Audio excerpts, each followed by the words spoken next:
Hello, everyone, and welcome to this week's Culture Report. I'm Jamal Simon. I'm DeMarco Randall. And I'm Antonia Velez, and today we have a very special guest, Joey Ha with Colorado Asian Pacific United, joining us today. Thank you so much for joining the conversation. Yeah, thanks so much for having me today. Absolutely. Today, we are going to be talking about AAPI Heritage Month. AAPI Heritage Month is a space to honor the history, culture, and accomplishments of Asian American, Native Hawaiian, and Pacific Islander folks in the United States.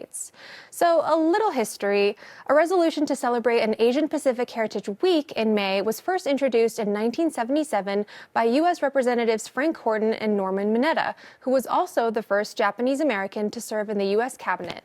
The first official week-long celebration was in 1979 until President George W. Bush designated May as Asian Pacific American Heritage Month in 1992.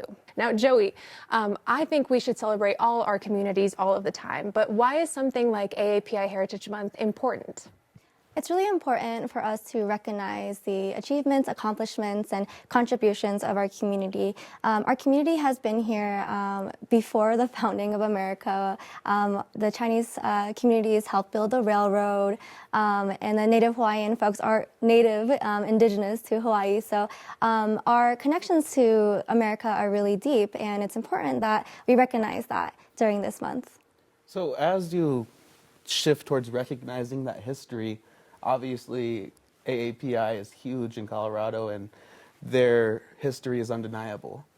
Can you kind of speak on some of the stuff that y'all are doing to enrich in that history or to share that history with us? Yeah, of course. So the history of the Asian American Pacific Islander communities locally is actually not really known.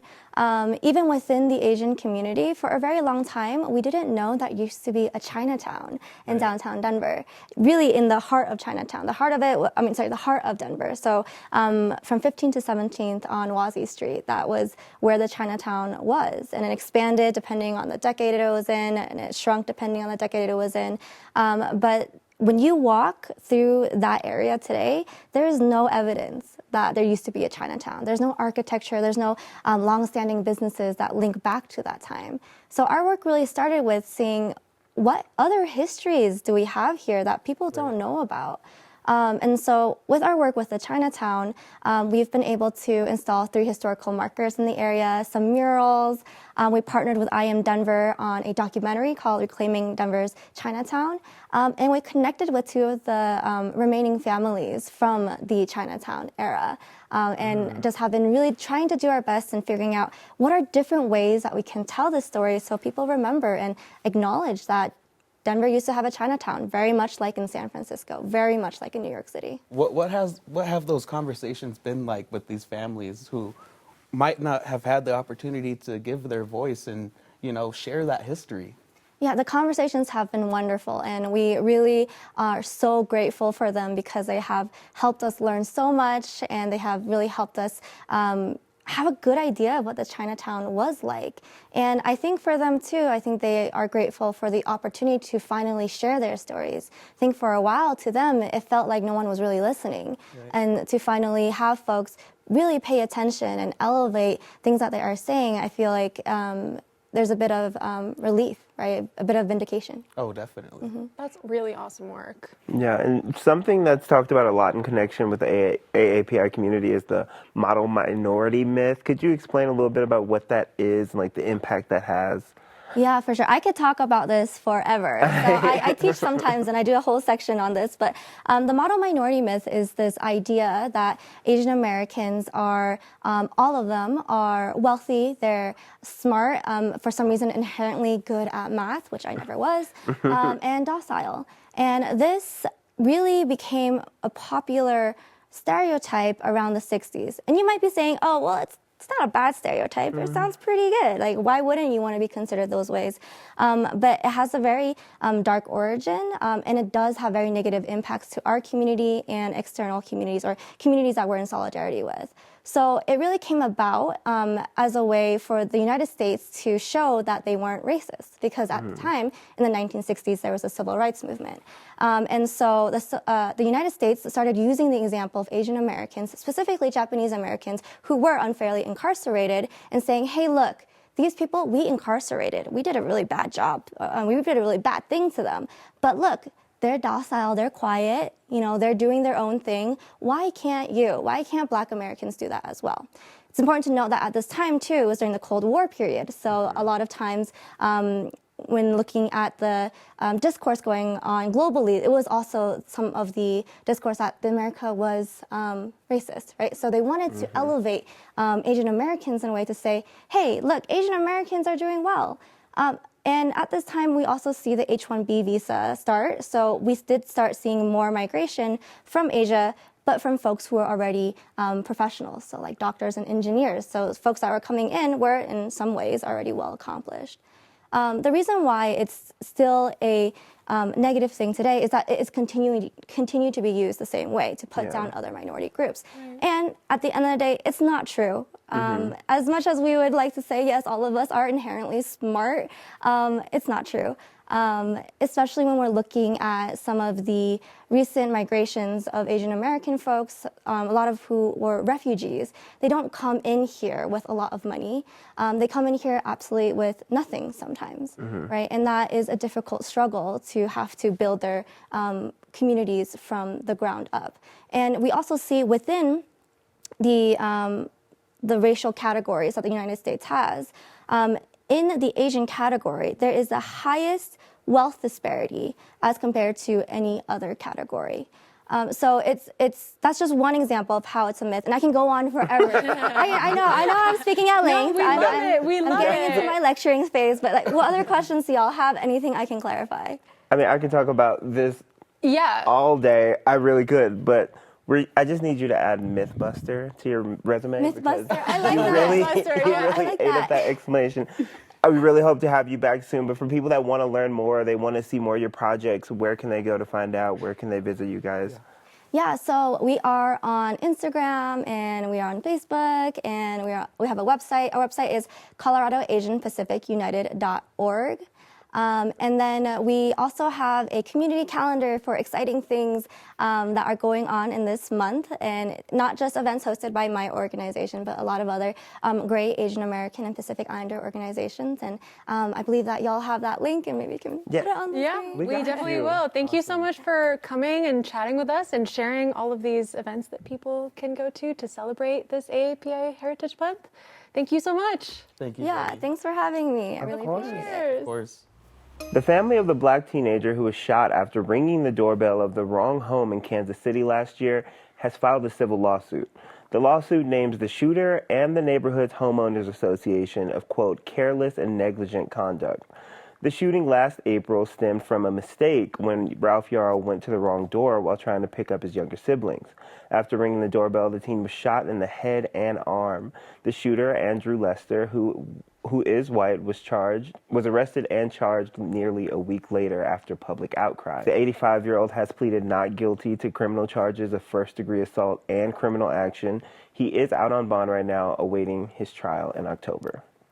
And the list of universities where pro-Palestinian protests are happening continues to grow. Now, we talked about the demonstrations that started when police removed a protest encampment at Columbia University last week. And now, students and faculty members have set up camps at more than 50 universities around the world. The Associated Press says more than 800 protesters have been arrested. And in Colorado, at least 40 people were arrested at a pro-Palestinian encampment set up at the Auraria campus, which is shared by a few local universities. Protesters are advocating for Palestinian human rights and asking their respective institutions to divest from Israel or companies that could profit from the war, demands that are similar to that of other pro-Palestinian protests. Now, some people, like Miri Kornfeld with Stand With Us Colorado, say aspects of these protests are anti-Semitic. Time you hear a statement such as, from the river to the sea, is there room for Israel in between there? What river are they talking about? They're talking about the Jordan River. What sea are they talking about? They're talking about the Mediterranean Sea. Palestine will be free. Is there room for Israel in the middle? No, there's not. And so that is calling for the genocide of Israel. Khalid Hamu with Students for a Democratic Society, who was present at the Denver demonstrations, says there is no room for hate at this encampment. I think, anti-Semitism has really no tolerance in Students for a Democratic Society or this encampment. I think we've seen anti-Semitism be thrown to try to discredit students, and who are really just fighting to see an end to the genocide. But yeah, no, anti-Semitism has no place in our club and has no place in this encampment. On October 7th, Hamas launched an attack in Israel in which approximately 1,200 people were killed and around 250 were abducted, per AP. This resulted in Israel's offensive in Gaza, which, according to health officials, has killed more than 34,000 Palestinians, two-thirds of them children and women, and has displaced 80% of Gaza's population from their homes, per AP. Now, I mean, a lot of these students, aside from, being arrested, they're also facing other repercussions such as, being suspended or for a lot of them, this is like midterms or final season. So, I guess there's like this discourse of like, is this worth it? Personally, I think that it is. I think that for a lot, if not most, of the student protests that we've seen throughout history, have always been kind of on the right side of history. And I also am just a huge believer in like exercising your freedom of speech. But what do you guys think?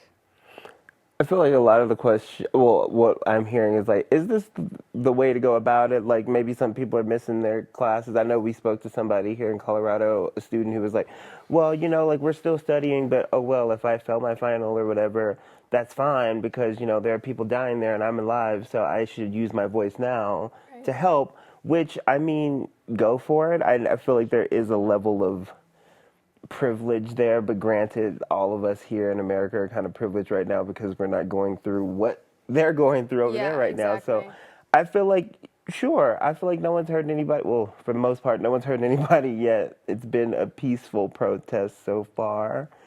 And they're allowed to protest. They're not allowed to camp outside, but they're allowed to protest. So I feel like it's cool. Like no matter what their cause is, that they feel encouraged enough to share their voice and let their voice be known. Yeah. Yeah, I think that it's definitely an interesting thing to be discussing, just because of the implications that these protesters have on campus and their presence. I think that everyone should have the right to have freedom of speech and to obviously stand up for what their beliefs are. However, I don't think that it should be at the expense of other people, or in the case of in Colombia where, they've taken over a historic building that has been taken over by protesters in the past. However, it makes the environment unsafe sometimes, and I don't think it makes it like unworthy, but it makes it, I don't know what the right word is. It's like just a kind of hostile environment. I would say kind of a hostile environment, but on the same side, in this encampment, what we've seen is that it's not hostile. Yeah. These people are peacefully protesting. Yeah, exactly. But I just feel for the people that are on the actual college campus. I feel like it should be the students on the campus protesting. I don't really feel like it should be people on the outside coming in and protesting as well, but I don't know. Yeah, I think like we have to remember, and I think Rachel Krause, who is a reporter at 9 News, she did a story recently about the history of like student protests in Colorado and beyond.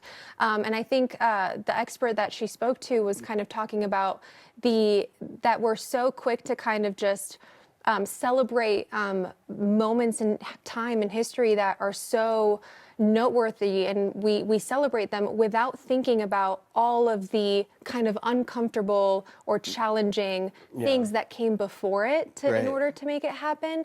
And so I think as long as no one's getting hurt, as long as we're being respectful and respecting everyone's freedom of speech, this form of demonstration is absolutely A, helpful, and B, I think necessary in a lot of cases. Yeah, and in my experience at the college I went to was St. John's University in St. Benedict. We didn't have MLK Day off, but we protested as students, supported with faculty.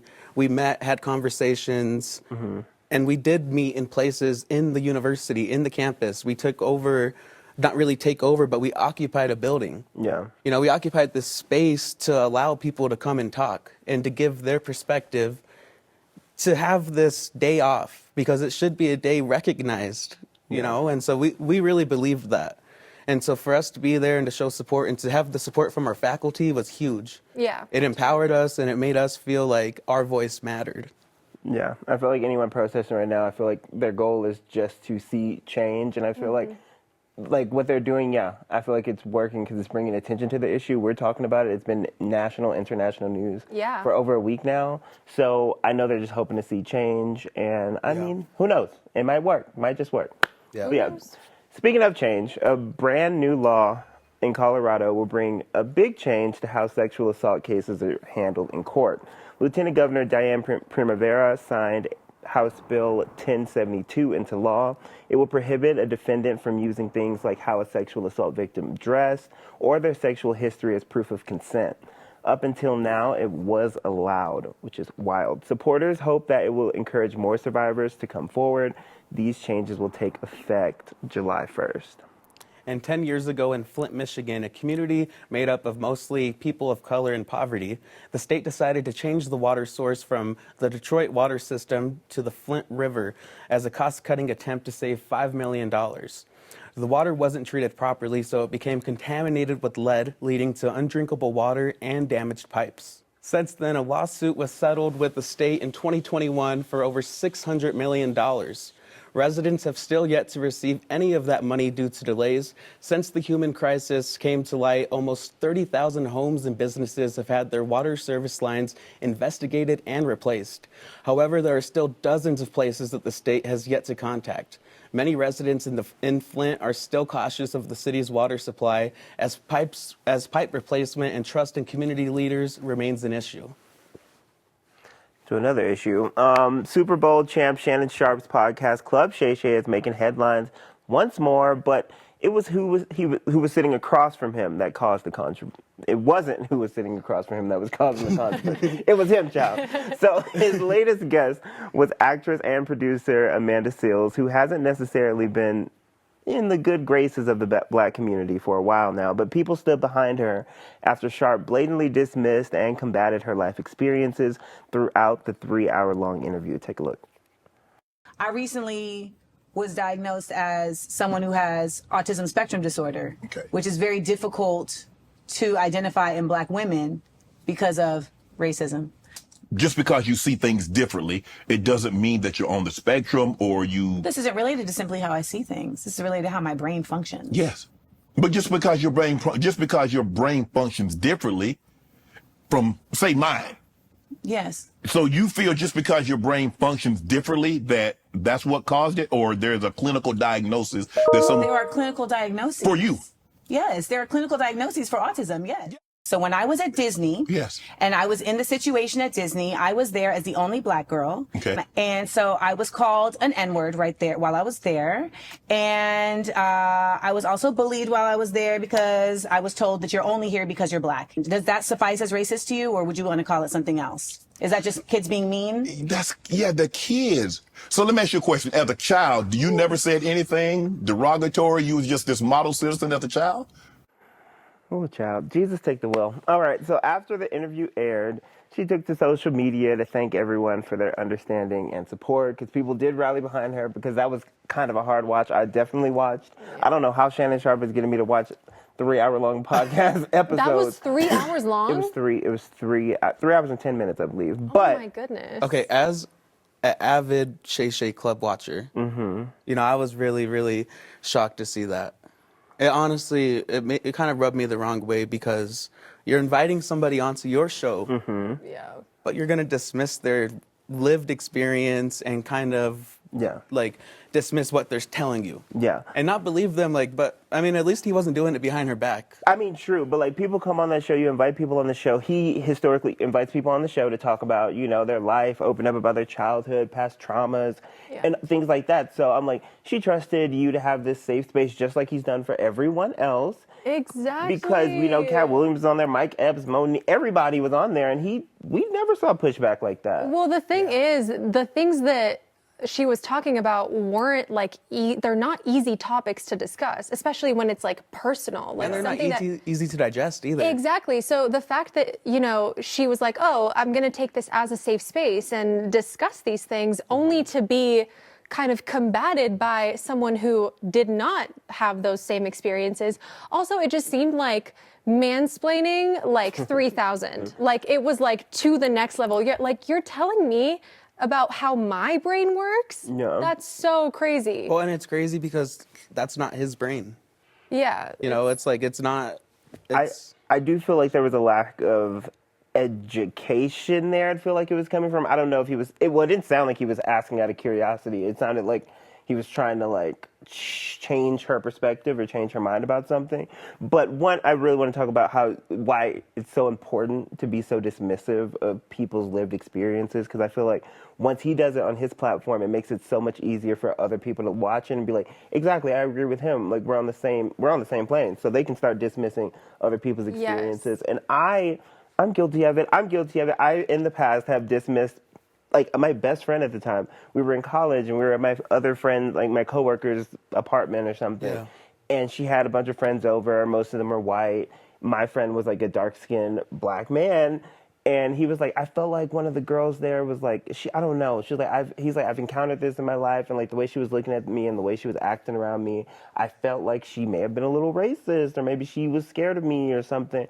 And I was like, what do you mean? Like, I'm there, like, and we're cool. Like, he was like, yeah, but there's like a colorism aspect. Yeah. Like darker skinned people are seen as more aggressive. And I was like, I literally was like, what are you, shut up. Like, this sounds so silly to me. And like, I look back on that years later and I'm like, that's kind of wild. I was wild. Pastor Jamal, do better. Well, do the better, thing because is, what are you thinking? Yeah, I feel like no one's perfect. I feel like even I have had moments of that. But like to do it on your podcast that you know will air to millions of people. literally. And it's going to be, you know, kind of criticized by anyone who watches it. And you invited this person on to have this conversation. Like, that's just so wild to me. And also, I agree with you. I do think that a lot of these things could have been mitigated by like some more education on the topics. Yeah. But that goes hand in hand with, this is your podcast. You invited this guest on. Read up on these topics. Read up. There's responsibility with the platform. So Crazy boots. Okay. do better. Definitely do better. The 2024 November election is fast approaching. There are 36.2 million eligible Latino voters, which accounts for 14.7% of all eligible votes in November. That's up almost 4 million more compared to 2020, a new high according to the Pew Research Center. Radio Campesina in Phoenix is a part of a network of 8 Spanish-language radio stations throughout California, Arizona, and Nevada. Segments on air like Punto de Vista or Point of View, along with segments from host Tony El Tigre Arenas, where listeners call in to get their questions answered, has opened discussions about election misinformation. Radio Campesina was founded by Cesar Chavez in 1983, quote, as a way to entertain and create a sense of community for Latinos and working class families, according to their website. I love that. Me too. Yeah. We've talked about it on this show multiple times because it's so important. Like when it comes to just transparency, when it comes to like election coverage and things like that, especially when it comes to Spanish-speaking communities, because they rely heavily on like usually just a handful of sources when it comes to getting their news, and like if they're even checking multiple sources. And I think that's what's so important about this radio station. Yeah. You know, they're taking calls in from their viewers where they're listening to their concerns and they're answering questions. And they're also giving information on stuff that might be going viral. You know, there's a lot of, especially during the election year, where stuff will go viral. And it's like, is this true? Is it not true? And these listeners get the opportunity to call in and get those questions answered. Totally. Like having that safe space is so important. And we also know, again, like Jamal said, we've talked about this in the past, but a lot of Hispanics, they get their news from digital sources, and a big chunk of that is social media. And a lot of those things being misinformation, can kind of easily spread and be communicated through social media, as we all know. And I think that it's especially important that this group gets or has these outlets that, you know, care about the community and like want to hear their concerns, like ask them like, hey, what questions do you have? Do you have anything that you know that we can address? I think that's super important, especially for a lot of Latinos and Hispanic people in the U.S. that weren't born in the U.S. and that came from Latin American countries that maybe, you know, have a history with dictatorships and political violence, all of those things. They're more prone and susceptible to kind of being scared with this misinformation. It's kind of like fear mongering to manipulate these people to vote either which way. And so I think that stations like this are so important, and we need more of that, not just in radio, but, you know, news organizations and nonprofits and all that jazz. So I think this is really important work. And some of the work that they do as well is like hosting stuff like rodeo night, where they have people come in and register for how to vote. You know, and the big myth during the election is mail-in ballots and is my ballot going to get lost? Is it going to get stolen? And they explain you can track your own ballot, like when you mail it in. I think that, I don't know if y'all want to speak on that at all, but I think having events like that is huge, especially for like the Latino community, because it educates them. It educates us, and it also empowers us to go out and vote. Yeah. Absolutely. And just like reaching out to these people on a human level in person, that can way more impactful than just seeing something on the phone. Exactly. And again, just like giving them the safe space of like, you can ask questions, like it's okay. Like we'll try to answer them. And here's some more good news. A win for inclusive healthcare. A federal appeals court decided the refusal to cover certain healthcare for trans people with insurance sponsored by the government in West Virginia and North Carolina is discriminatory. This is the first ruling by a U.S. Court of Appeals that considers the exclusion of gender-affirming medical care and if it's unlawful, according to the Associated Press. The case will likely head to the Supreme Court next, and other courts in the U.S. are currently considering similar cases. And the return of Gabby Douglas. This past weekend, Douglas qualified to compete at the U.S. Champions, setting her up for a bid at the Paris Olympics this summer. This breaking an 8-year absence from competitive gymnastics. Douglas, at 16 years old, became the first black woman to win the all-around title at the 2012 Olympic Games, that same year winning gold in the team competition and again in 2016. And we're finally getting a first look at the new prequel to The Lion King. The trailer shows Rafiki telling the legend of Mufasa, an orphan cub who meets a sympathetic lion that happens to be the heir to the royal throne. So basically, it's Mufasa's origin story. Much of the previous film's cast is back, including Beyonce, yes, I said it, and her daughter, Blue Ivy Carter, making her debut. Mufasa, The Lion King, hits theaters in December. I cannot wait. Yes, I found a way to sneak in Beyonce again. So for anyone that's mad, Lawrence, but I think I'm really excited, especially for Blue Ivy. Like, she's grown up. I can't believe Beyonce allowed her to do this. I don't know that Beyonce is necessarily excited to get her into show business. Watching her little documentary of the movie, Renaissance movie, she was like, I don't know if I want you doing too much in the business. So this is really cool. I'm sure Blue Ivy is going to be amazing. Oh, she's going to chew. She's so talented. She's going to eat that up. Yeah. Y'all saw her... I can't do the dance. I'll pretend like I did all the choreography. Anyway. Yeah, that's exactly what it looked like. That's exactly what it looked like. Don't go look it up. Actually, do. Help Beyonce out. Help her out with the views. They should send it in. What? They should record themselves doing it. Record yourself doing the dance and send it in to us, Culture Report at 9 News. Okay, we're going off the rails. Thank you so much for joining this week's Culture Report. We'll be back to continue the conversation next Thursday right here on 9 News Plus and 9news.com.